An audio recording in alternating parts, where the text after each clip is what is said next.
Утринското кафе заедно со Марија и со Дино го погледнавме, а она кое што е следно е се разбира нашето утринско будење во студиото или во делот од нашата кујна, каде што модинешен утрински избор е утринското какао, веројатно и можеби почест избор за многумина. Кој да е вашиот утрински пијалок, во овие минути го пиеме заедно, па нека ви е на здравје, а се разбира секогаш и тоа го правиме со нашите соговорници со кои што се поврзуваме на онлайн видео повики. Во овој случај, како што и најавив на генералната најава, се поврзуваме во утринските минути во Битола, односно одиме во Битола и се поврзуваме со Игор Трајковски Фоја, кој што има и новитети кои сака да ни ги соопшти, но истовремено и да видиме како почнува денот, како почнува утрото, кои се утринските ритуали, со оглед на тоа што еве веќе го имаме Игор и можам да кажам, верувам дека ме слуша, кога се договаравме за нашето вака на овој начин гостување или за нашата комуникација, Игор рече дека од 5 до 7 наутро пишува, а потоа оди на работа. Игор, добро утро. Добро утро. Најпрво добро утро до сите ваши гледачи. Поздрав до екипата, до тебе. Фала ви на поканата и можноста да кажеме збор два за она што работиме тука во Битола. Јас и моите исто пријатели и соработници. Како што кажа, јас веќе одам на го испив мојот утринско кафе, негде околу 5:15. Таа ми е рутина некаде околу после короната, навака, од 5 до 7, баш тој период пишувам. И тоа ми помага во повеќе аспекти, исклучително и сега кога имам и втор син, да речам, кој е бебе, и другиот е 4 години, така да во таа тишина си наоѓам и мир и инспирација и начин да творам. Тоа не го не измислив јас, го користат многу други писатели, творци и останати уметници, а и беше една поговорка од еден мој ценет професор, која што почнав да ја применувам уште од студентските денови, но сега, како што доаѓа времето, се повеќе и повеќе, па така се роди и оваа книга сега што ја гледаме, што оди на телоп, по 5 страни на ден, лесно може да се израчуна, ќе се напиши било која тема, доколку се зафати. Така, Игор, навистина за поздрав е со мали дечиња, особено и со бебе, и со тековни активности или исполнето секојдневие да се стане нели во раните утрински часови или во 5 часот наутро и при тоа да се има инспирација да се пишува и всушност тоа е некој говор со сопствената душа или нешто што треба да се пренесе на хартија, а зашто ете и говорат твоите дела, ние ќе го ставиме фокусот нормално на она кое што е актуелно и кое што следува, а тоа е промоцијата на твојот нов роман Ноќта, филм кој што се чита. Промоција која што ќе се случи на 9 мај во Битола, а потоа ќе има своја промоција на 16 мај во Скопје. Ќе споменеме за ова се разбира како прво и како најважно, а потоа ќе се навратиме малку на почетокот на оваа 2025, која што може да кажеме дека беше продуктивна за тебе во однос на представување на тоа кое што велиме е инспирација во раните утрински часови, односно тоа кое што го правише, тоа е пишувањето. Секако. Како што кажа, Ноќта филм кој се чита е роман овогодишно избран како дел од национален интерес од Министерството за култура, фала ним за поддршката, а е дело кое е творено не само по 5 страни на ден, некаде последователно од 2018 навамо. Интересно за него е што тој е обратен процес од обичниот процес. Нели сме навикнати да некоја книга или некој литературно дело биде екранизирано и ќе речеме од оваа книга се направи филм. Овде се случува точно обратното, пошто е работено првично како сценарио, а сценариото е друг тип на литературен формат на дело, кое е пишувано за екранизација, за продукција. И тоа сценарио своевремено беше наградено од Македонската агенција за филм, но поради причини кои се познати само за во нашата земја, на наредниот конкурс беше одбиено како незадоволително, а претходно беше и наградено и парично дури. Но за тоа па и се бори главниот лик и во книгата, Томе инспекторот, се бори против сите системски неправилности. Денес сите слушаме корупција или она, тоа е нешто што се провлекува, речиме, некоја тиња во нашето општество и главниот лик се бори со тоа, а имено јас, рецензентот главен на оваа книга е еминентниот реномиран и познат светски режисер Иво Трајков, кој ми беше и ментор на факултетот во Охрид.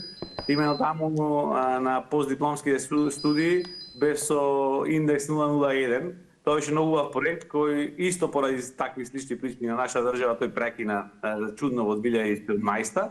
Таму магистриравме, но не добивме дипломи. Потоа благодарение на ФДУ има разбирање, го финализиравме тој научен процес. Но некако, да кажам, таа цела, да речеме, фрустрација или полка или борба против системот, најдов јас да ја канализирам преку овој лик Томе, кој што е главен лик во романот Ноќта. Интересно е по тоа што самиот роман има една форма на нелинеарно раскажување, мозаична структура, што е многу често за филмови, се скока од една приказна во друга, од едно време во друго. И сето тоа мислам дека умешно е овде изведено. Како што кажав, работев во периодот од 2018 на овој роман, но последните 2023-2024 веќе посериозно, заедно и со рецензентите.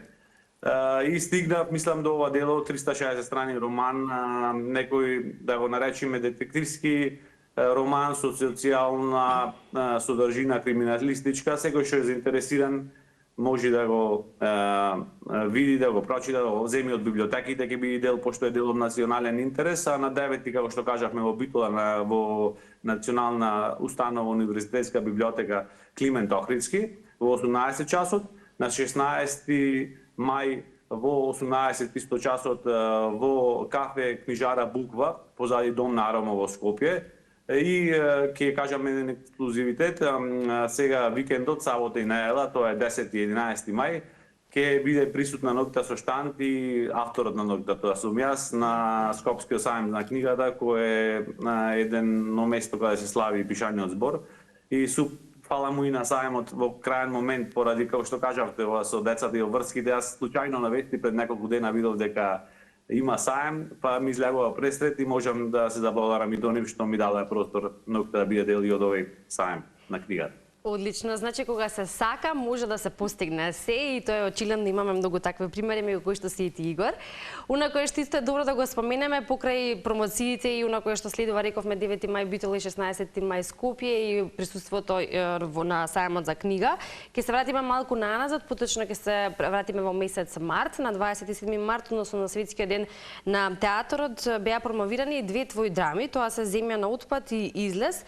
Текстови, како што велиш, провокативни, сурово реални, но и неопходни. Нешто за што и кратко спомена претходно, ако зборуваме за реалноста, па и суровоста во денешниот свет или во денешно време.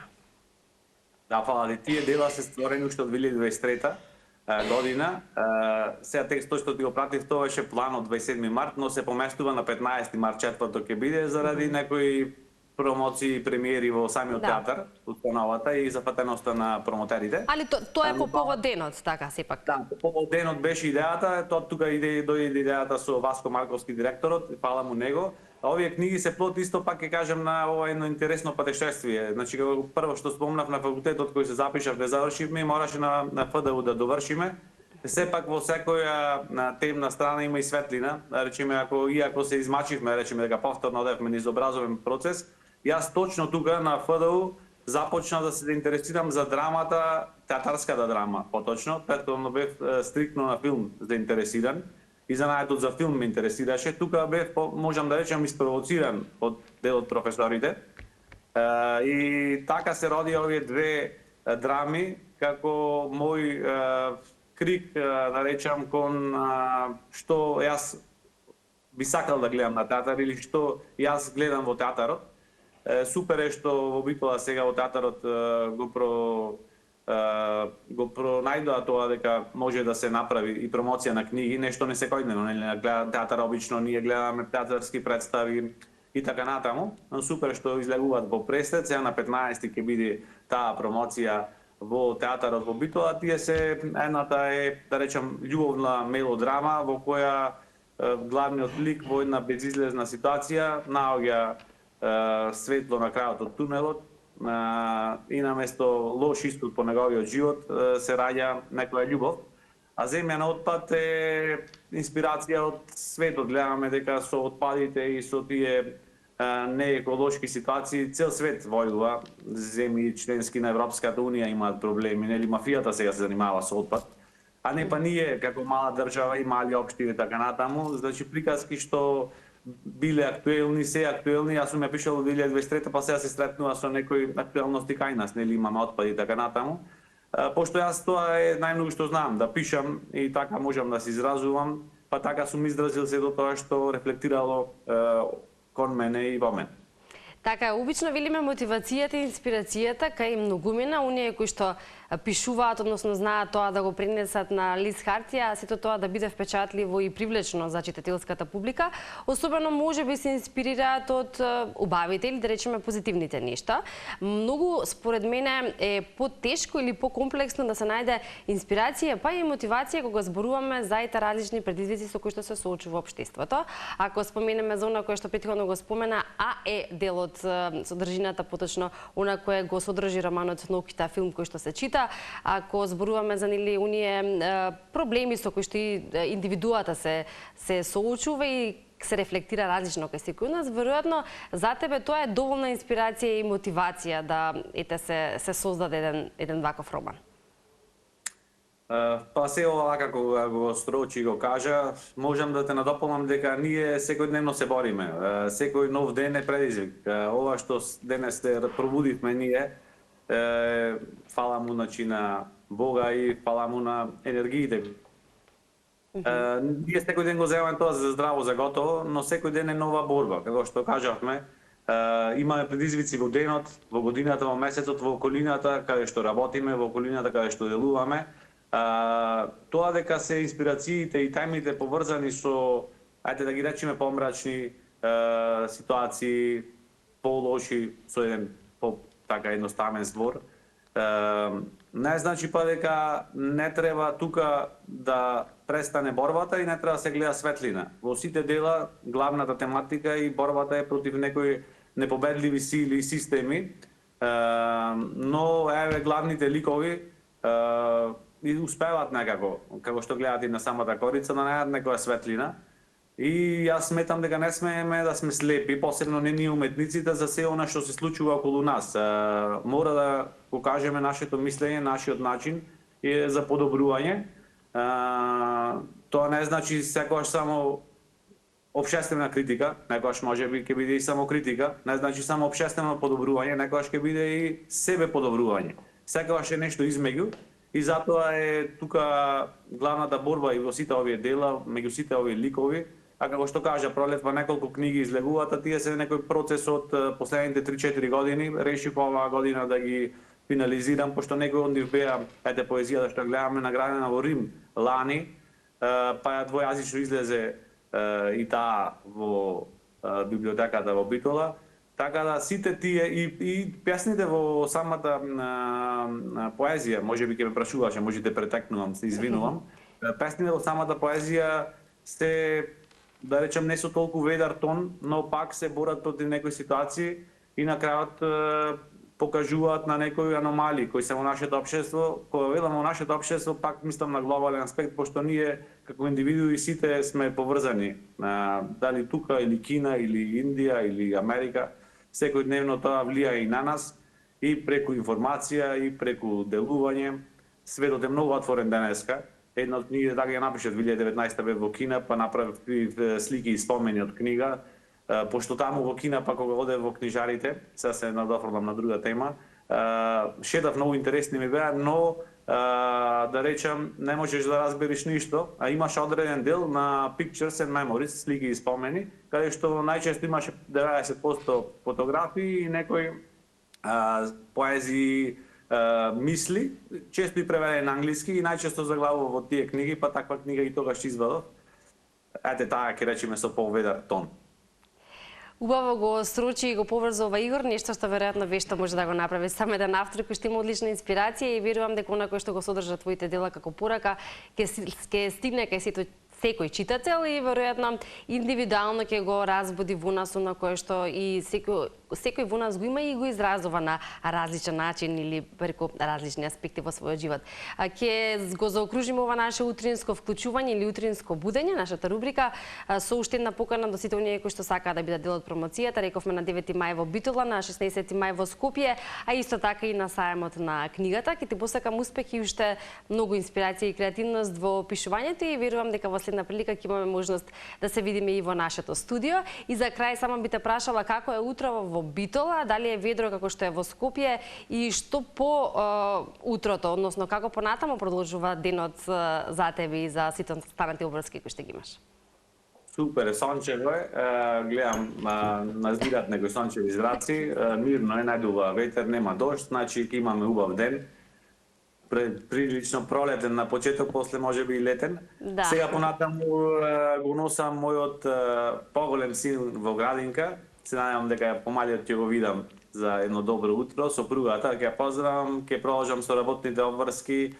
Ќе се заблагодарам на вашата телевизија што ми ја укажа оваа шанса, на сите промотери, да не ги набројувам, кои ќе ми учествуваат на промоциите, да не се налутат, на сите ментори досега кои што помогнале околу овие дела, а на сите оние што пишуваат, ќе им порачам истото што го слушнав јас 5 страни на ден, пошто сметам дека континуитетот е поважен од инспирацијата. Тоа е моје мислење, да имате убав ден, како што е убаво времето и се најубаво. Ти благодарам, Игор, убав ден и до гледање и до слушање во следна прилика. Ти благодарам што се вклучи и што беше дел од утринските минути на Утринска на Телма.